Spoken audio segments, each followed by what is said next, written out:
Dedma ang palasyo sa pagsadsad ng tiwala ng publiko kay Pangulong Bongbong Marcos Jr. batay sa pinakahuling survey ng social weather stations. Ayon kay Communications Undersecretary Claire Castro, hindi iniintindi ni PBBM ang mga survey bagkus mas mahalaga sa kanya na maramdaman ng mga Pilipino ang serbisyo ng pamahalaan, lalo na ang paglaban sa korupsyon.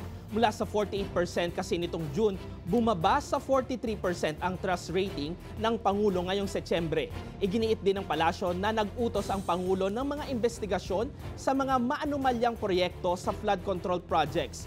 Matapos niyang pagsabihan ang mga tiwaling opisyal sa kanyang ika-4 na SONA. Samantala, bumaba rin ang tiwala kay Vice President Sara Duterte mula 61% noong June, sumadsa din siya sa 53% nitong nakaraang buwan.